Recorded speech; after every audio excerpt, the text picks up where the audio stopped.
Alors, notre prochain invité, il s'agit de Jacques Maheu. Il est éleveur de moutons. On va lui parler aujourd'hui. Bonjour, M. Maheu. Bonjour. 30 secondes, là. Oui, y a pas, OK.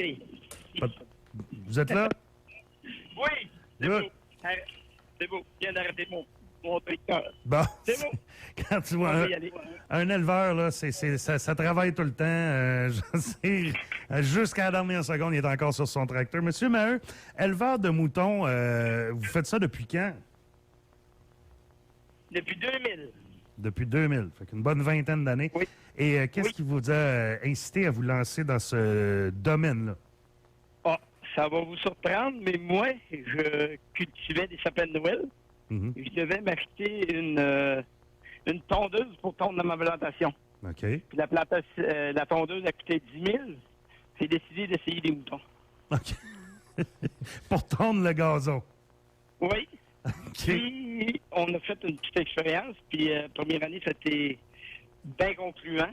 Ça fait qu'on s'est acheté... Au début, on avait 12 brebis. OK. Puis, on a bien aimé ça. Ça fait qu'on a monté le troupeau, là.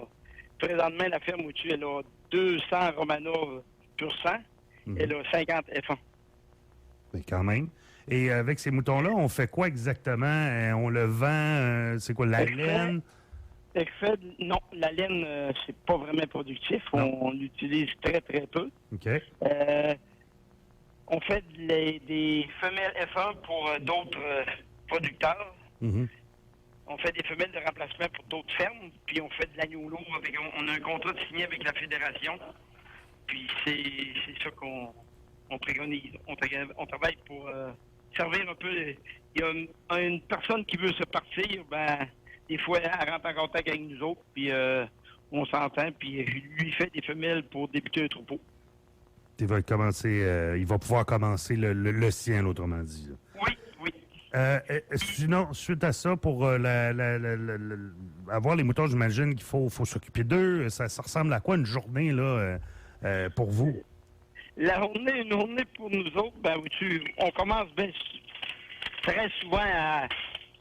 Avant ça, on commence à 5 heures. Là, on commence plus souvent à 6 heures. 6 heures moins quart. Mhm. Puis, on va les soigner.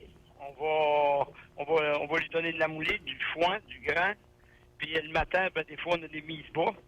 Parce que chaque femelle qui met bas, on l'isole à peu près avec ses agneaux 2 jours pour être sûr que les agneaux la reconnaissent bien. Mhm.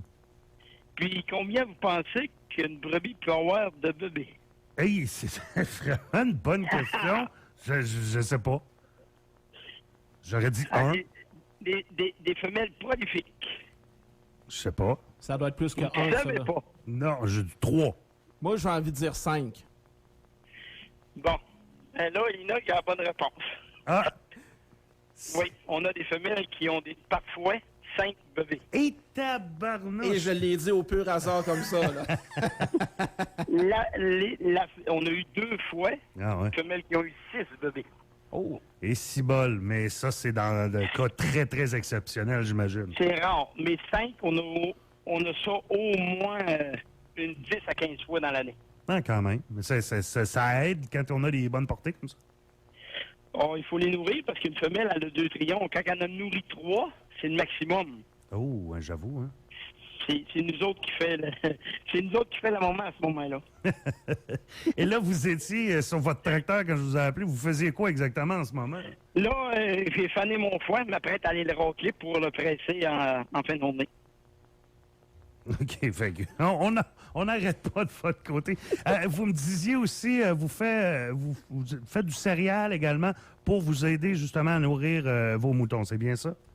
Oui, on produit des céréales parce que notre marge de manœuvre dans le mouton, elle n'est pas très grande. Moi, je dis, la vache, elle a un pied de marge de manœuvre. Nous autres, on a 5 à 6 pouces. Hey. Ça fait que notre marge n'est pas énorme. Fait que disons que c'est pour ça qu'au début, quand j'arrivais ici, je cultivais 50. Maintenant, on en a 80. Puis on va devenir... Il m'en reste 20 autres à aménager. On va aménager le dernier 20 autres pour être encore... là, on va être capable de produire toutes nos céréales, tout le foin, la paille, tout ce que le troupeau a besoin, on va être capable de le produire à la ferme. Excellent. Et vous vous situez à quel endroit exactement? Si vous avez sûrement déjà vu des moutons à la sortie de la ville Beauzile vers Saint-Joseph. Ben oui, c'est là. Bon, ben, c'est là qu'on se situe.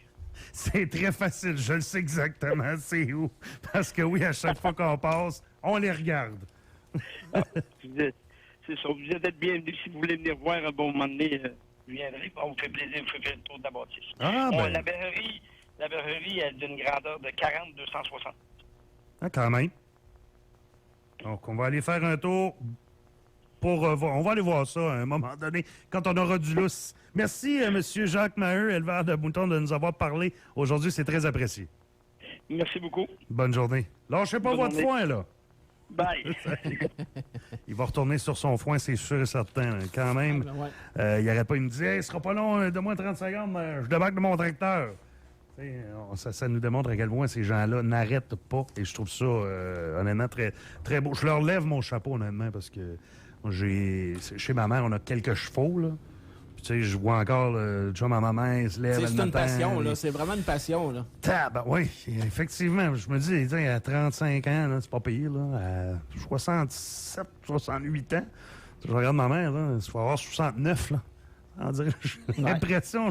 Mais ça, moi, ça me tenterait plus rendu à cet âge-là. Mais oui, effectivement, c'est une passion. Puis une passion, mais t'es pas capable de t'arrêter. Parlant d'arrêter, on s'en va aux nouvelles dans les prochaines minutes.